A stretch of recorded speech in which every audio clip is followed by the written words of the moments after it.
At 7:23 in the morning on June 18, 1944, Sergeant Jacob Mertens stood at a third-floor window of a half-destroyed farmhouse outside Corentin, France.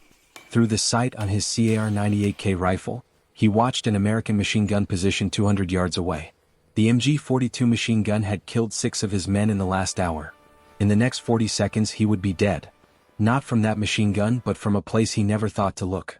3 miles west, Technical Sergeant Raymond Ray Kozlowski sat perfectly still inside a grain silo. Not near it, inside it. He had been there for 11 hours. No food, no water, and a bucket to use the bathroom. His Springfield M1903A4 rifle rested on a sandbag he had dragged up a rusty ladder in darkness. Through a hole he had cut with tin snips, he could see the entire German defensive line. 37 positions, 14 officers identified by their badges and behavior. In the last 6 days he had killed 23 of them. The Germans knew someone was hunting their leaders. They had sent patrols, searched buildings, and questioned local people. They never looked up at the silos. Farm equipment wasn't a place soldiers thought to check. That mistake would cost them the Cotentin Peninsula. Kozlowski watched Mertens through his rifle scope and saw the sergeant's mouth move as he gave orders. The German leaned forward, pointing toward the American lines. Kozlowski's crosshairs settled on the iron cross below Mertens's collar. He breathed out halfway, held his breath, and squeezed the trigger. The Springfield kicked. Mertens dropped. The 24th kill. What happened next wasn't in any army manual. It was farm thinking applied to war. The kind of thinking that comes from fixing tractors, not from West Point Military Academy. By the time the 82nd Airborne pushed through Corentin, German command had fallen apart. Officers refused to work in the field. Sergeants led from behind cover. Radio communication turned into chaos. All because one dairy farmer from Wisconsin understood something about height, patience, and farm buildings that no military planner had thought of. This is the story of how an idea born from farm life killed 28 enemy officers, saved an estimated 200 American lives, and created a method the U.S. Army still teaches today, a method they never officially credited to the man who invented it. Raymond Kozlowski never received a medal for what he did in those silos. He never wanted one. But other snipers wanted to know his secret. And when he finally told them, it spread like wildfire across the European theater. Raymond Kozlowski grew up in Sheboygan County, Wisconsin. His father owned 80 acres of dairy land.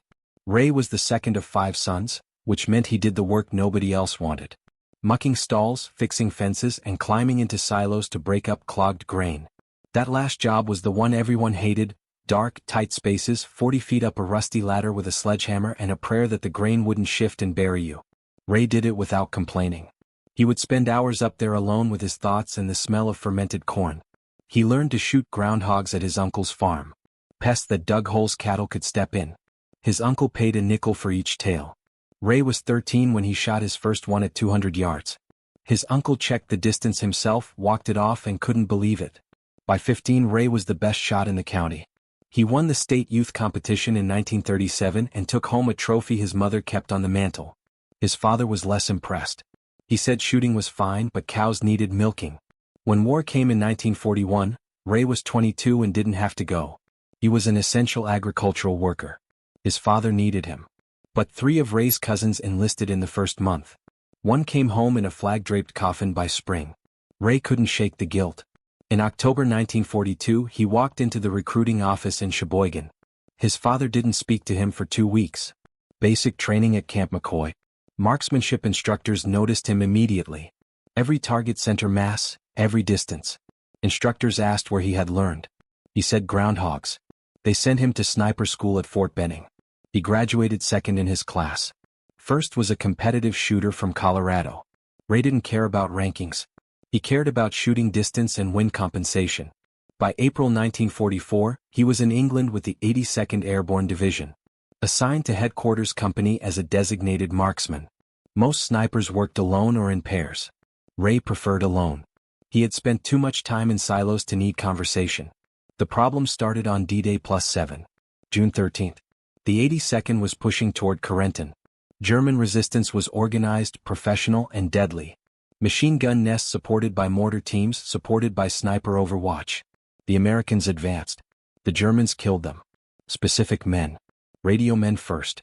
Officers second. Anyone giving orders third. It was systematic execution. Private First Class Eddie Kowalski took a bullet through the throat at 9:15 in the morning. Ray had known Eddie from Sheboygan. Different family, same name. Eddie's last words were asking for his mother. He bled out in 40 seconds. The German sniper who killed him was invisible. Ray searched for 20 minutes. Nothing. Corporal James Devlin died at 11:40 in the morning leading his squad across an open field. Single shot, center mass. Devlin was Ray's roommate in England. They had played cards every night for 3 months. Devlin never saw what hit him. Ray searched again, couldn't find the shooter.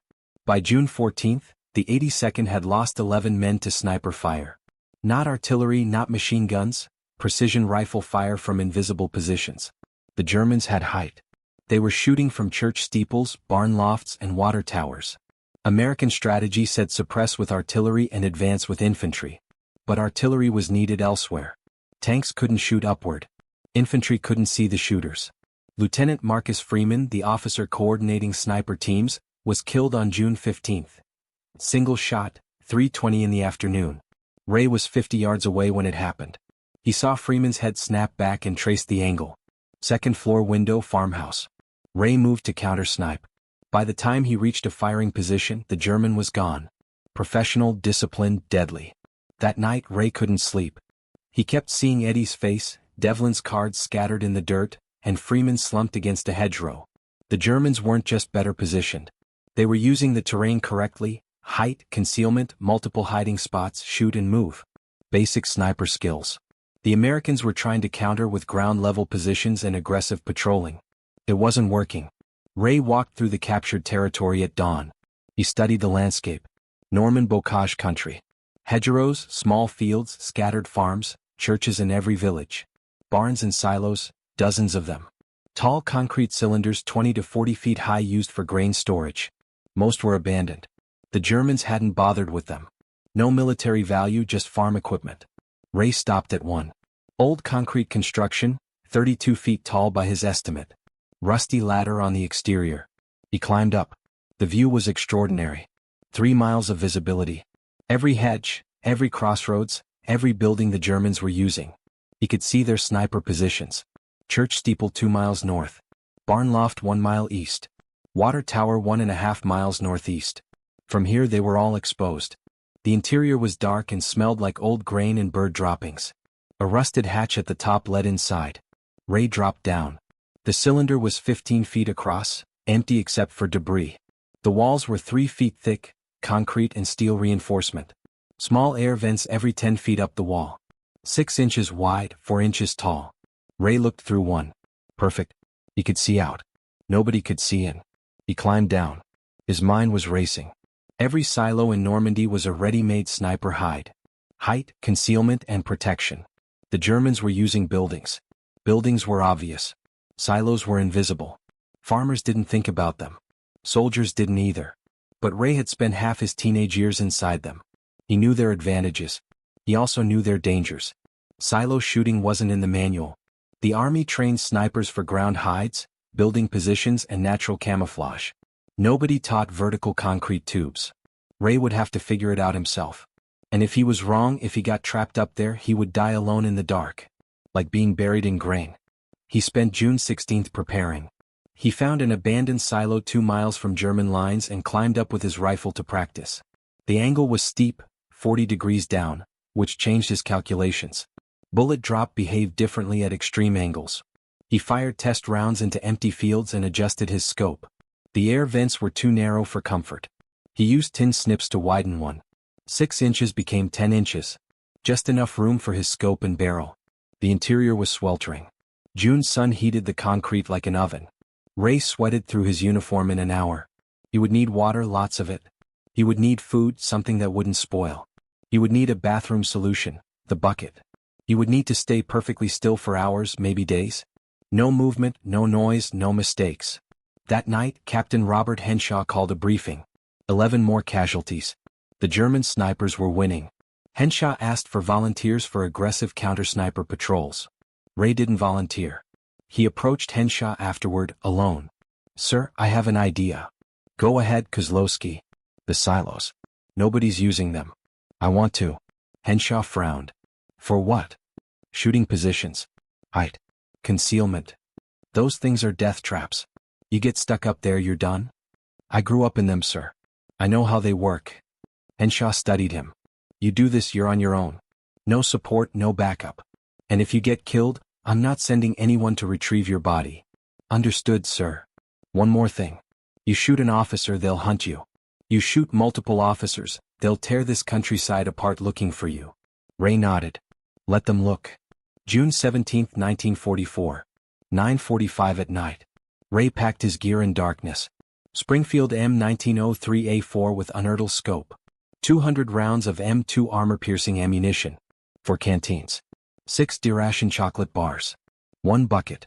2 wool blankets. 50 feet of rope. 10 snips. A small folding shovel.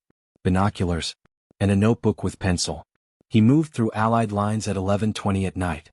He told the guards he was on patrol. They didn't question it. Snipers operated independently.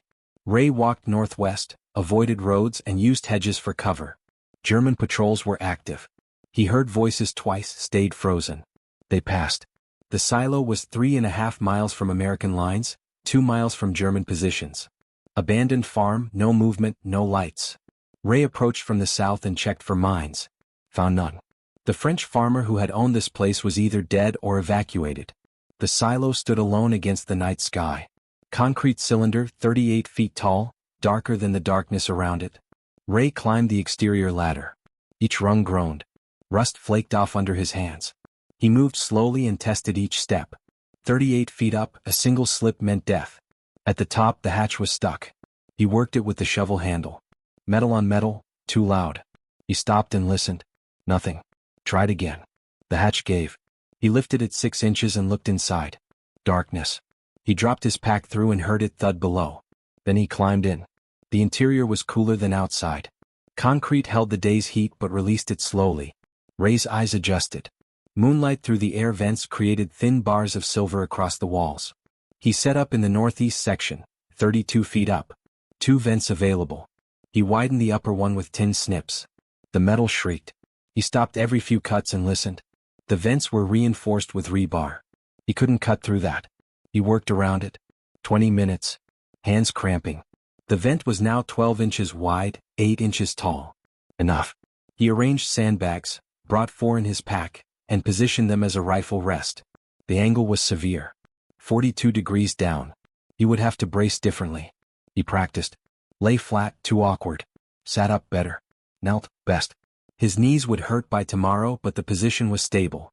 Ray unrolled the blankets. 1 for padding beneath him, 1 for warmth later. June in Normandy was mild, but nights got cold at this height. He positioned the bucket in the corner, farthest from his shooting position. Small dignity. He arranged the D-rations, canteens and ammunition, everything within arm's reach. He wouldn't stand for 12 hours minimum. At 1:15 in the morning he settled into position. Scope to eye swept the landscape. Darkness revealed nothing yet. He would wait for dawn. He had done this before. Different situation. Waiting in silos for his father to call him down. Hours alone with nothing but patience. The army taught snipers to wait. Ray had been waiting since he was 12. The risk was calculated. If the Germans found him, he would die. No escape route. The ladder was exposed. They would shoot him on the way down or trap him inside and starve him out. He had considered this and decided it didn't matter. Eddie was dead. Devlin was dead. Freeman was dead. 11 others were dead. Ray could stop more deaths or he could die trying. The math was simple. Court-martial wasn't a concern. Henshaw had approved the concept. On your own wasn't the same as forbidden. But operating this far forward without support violated rules. If Ray was captured, it would reflect badly on the 82nd. Henshaw had deniability. Ray had none. He didn't care. Rules hadn't saved Eddie. By 2 in the morning his knees ached. He shifted weight and found a better angle. The concrete was cold. The blanket helped. He ate half a D-ration bar, drank water and checked his scope. The reticle was clear. He had zeroed it at 300 yards. Most of his shots would be farther. He would compensate. Sleep wasn't possible. Too much adrenaline. Too much anger. Ray stared into the darkness and thought about groundhogs. How they would freeze when threatened. How he had learned to wait them out. Patience was the weapon, not the rifle. The rifle was just the tool. Patience was what separated farmers from city kids. You couldn't rush a harvest. You couldn't rush a shot. At 4:47 in the morning, the sky began to turn gray. Ray watched the landscape emerge. Hedges first, then buildings, then roads. By 5:30 in the morning he could see German positions. Church steeple, barn, farmhouse. Exactly where he had mapped them, exactly where his targets would be. At 6:12 in the morning, a German soldier came out of a farmhouse. Ray watched through his scope. Wehrmacht uniform, rifle slung. The soldier walked to a well, drew water, and drank. Ray didn't shoot. Regular soldiers weren't the target. Officers were. Officers made decisions. Officers coordinated defense. Officers kept soldiers alive. Remove officers and the system collapsed. At 6:58 in the morning, a different man came out. Feldwebel insignia.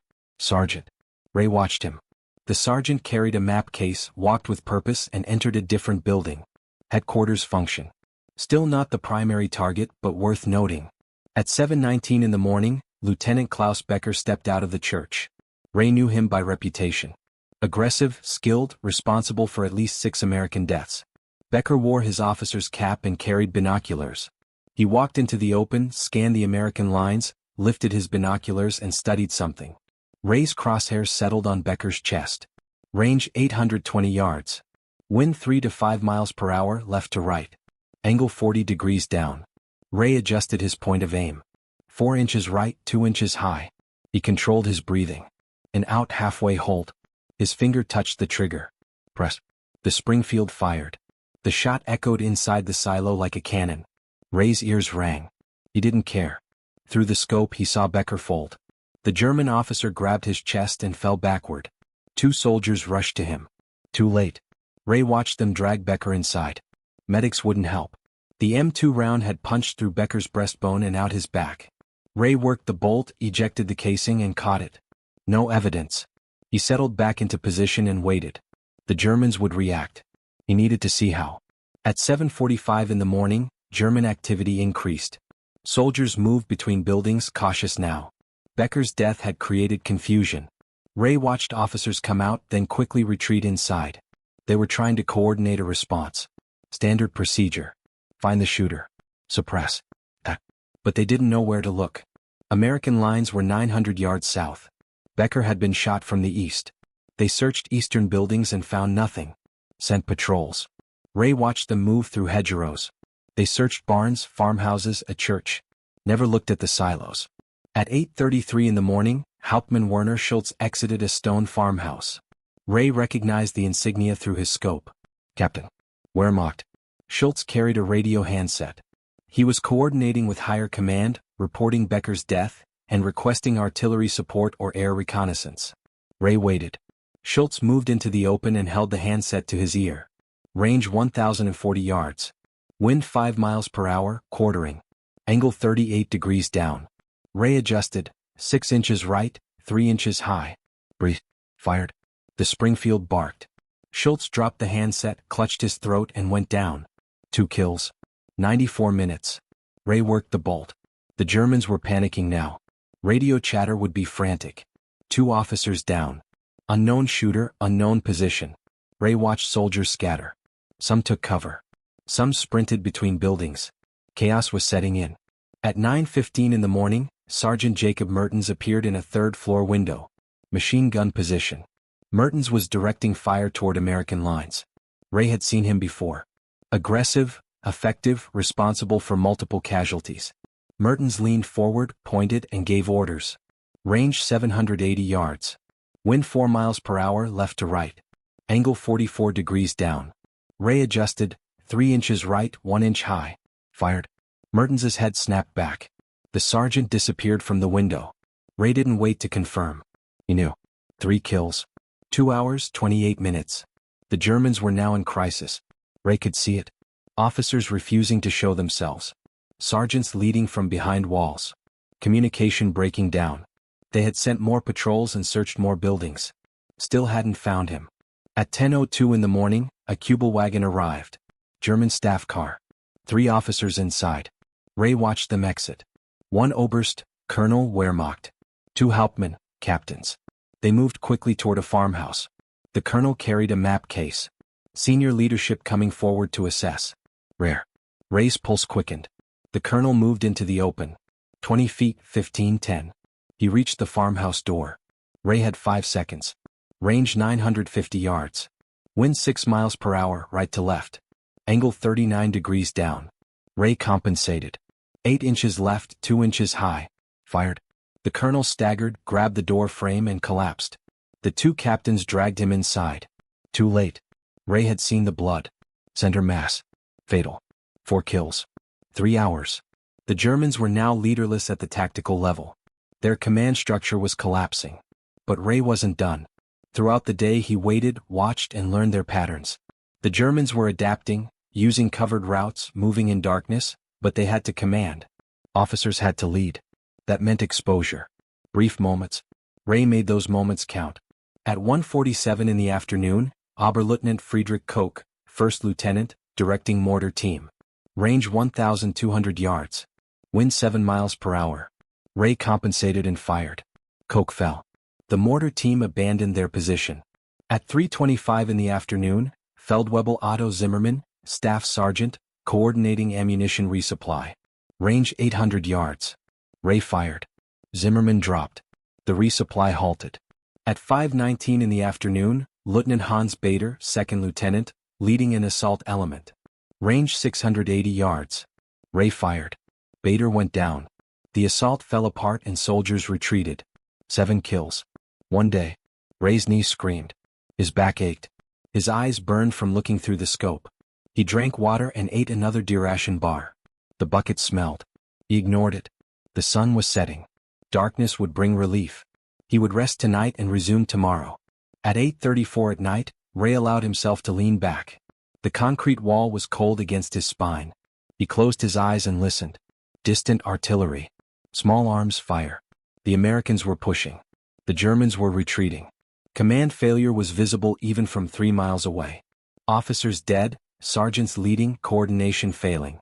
Ray thought about Eddie, about Devlin, about Freeman, about the 11 others. He had avenged them 7 times over, but he wasn't finished. Tomorrow would bring more targets, more opportunities, more kills.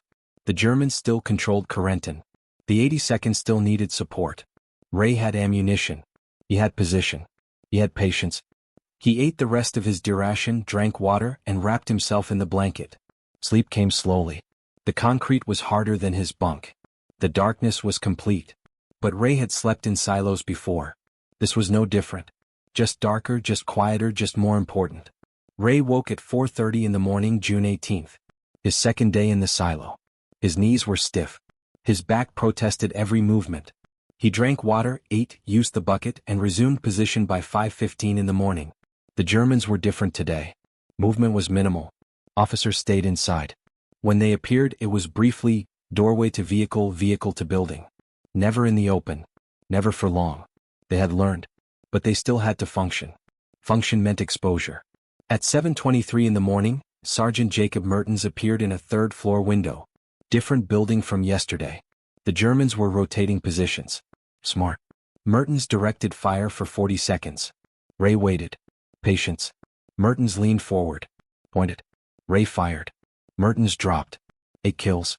These numbers came from a post-war analysis done in 1947 by Army historians. The report was classified and remained classified until 1982. The official record credited improved sniper training and equipment. No mention of Kozlowski. No mention of silos. No mention of farmers who understood agriculture better than tactics. The innovation was absorbed. The inventor was forgotten. In 1946, the Army revised its sniper doctrine. New Manual FM 23-10, Sniper Training and Employment. Section 7 covered non-traditional elevated positions. It mentioned water towers, radio masts, and industrial structures. In a single paragraph on page 43, it referenced agricultural storage facilities as potentially useful in rural environments. No credit, no history. Just doctrine. Ray survived the war. He was in Germany when it ended. May 8, 1945. He had killed 28 German officers across 11 months. Never wounded. Never captured. He returned to Wisconsin in August. Took a bus from New York. His father met him at the station in Sheboygan. They shook hands. Didn't hug. His father asked if he was ready to work. Ray said yes. He spent the next 42 years farming. Same 80 acres. Same dairy operation. He married in 1947. Elizabeth Warner. They had 3 children. Ray never talked about the war. When asked, he would say, "I did my part." His children knew he had been a sniper. Didn't know the details. Didn't ask. In 1963, a reporter from the Milwaukee Journal contacted him. Someone had mentioned his name in connection with Normandy sniping operations. The reporter wanted an interview. Ray declined. Said he had cows to milk. The reporter pushed. Ray hung up. In 1978, he attended a reunion of the 82nd Airborne. Saw Tommy Reeves for the first time in 33 years. They talked for 2 hours. Reeves thanked him. Said the silo technique had saved his life in Belgium. Ray nodded. Said he was glad. They never discussed it again. Ray's mother died in 1981. At the funeral, his old trophy was still on the mantle. State Youth Shooting Champion 1937. His daughter asked if she could keep it. Ray said yes. Told her it was from before he knew what shooting meant. He retired in 1987. Sold the farm to his youngest son. Moved to a smaller house in town. Spent his days reading, gardening, and playing checkers at the community center. In 1991, a military historian tracked him down. Wanted to interview him about silo tactics. Ray agreed. They talked for 3 hours. The historian took notes and asked if Ray had any regrets. These numbers came from a post-war analysis done in 1947 by Army historians. The report was classified and remained classified until 1982. The official record credited improved sniper training and equipment. No mention of Kozlowski. No mention of silos. No mention of farmers who understood agriculture better than tactics. The innovation was absorbed. The inventor was forgotten. In 1946, the Army revised its sniper doctrine. New Manual FM 23-10, Sniper Training and Employment. Section 7 covered non-traditional elevated positions. It mentioned water towers, radio masts, and industrial structures. In a single paragraph on page 43, it referenced agricultural storage facilities as potentially useful in rural environments. No credit, no history. Just doctrine. Ray survived the war. He was in Germany when it ended. May 8, 1945. He had killed 28 German officers across 11 months. Never wounded. Never captured. He returned to Wisconsin in August. Took a bus from New York. His father met him at the station in Sheboygan. They shook hands. Didn't hug. His father asked if he was ready to work. Ray said yes. He spent the next 42 years farming. Same 80 acres. Same dairy operation. He married in 1947. Elizabeth Warner. They had 3 children. Ray never talked about the war. When asked, he would say, "I did my part." His children knew he had been a sniper. Didn't know the details. Didn't ask. In 1963, a reporter from the Milwaukee Journal contacted him. Someone had mentioned his name in connection with Normandy sniping operations. The reporter wanted an interview. Ray declined. Said he had cows to milk. The reporter pushed. Ray hung up. In 1978, he attended a reunion of the 82nd Airborne. Saw Tommy Reeves for the first time in 33 years. They talked for 2 hours. Reeves thanked him. Said the silo technique had saved his life in Belgium. Ray nodded. Said he was glad. They never discussed it again. Ray's mother died in 1981. At the funeral, his old trophy was still on the mantle. State Youth Shooting Champion 1937. His daughter asked if she could keep it. Ray said yes. Told her it was from before he knew what shooting meant. He retired in 1987. Sold the farm to his youngest son. Moved to a smaller house in town. Spent his days reading, gardening, and playing checkers at the community center. In 1991, a military historian tracked him down. Wanted to interview him about silo tactics. Ray agreed. They talked for 3 hours. The historian took notes and asked if Ray had any regrets.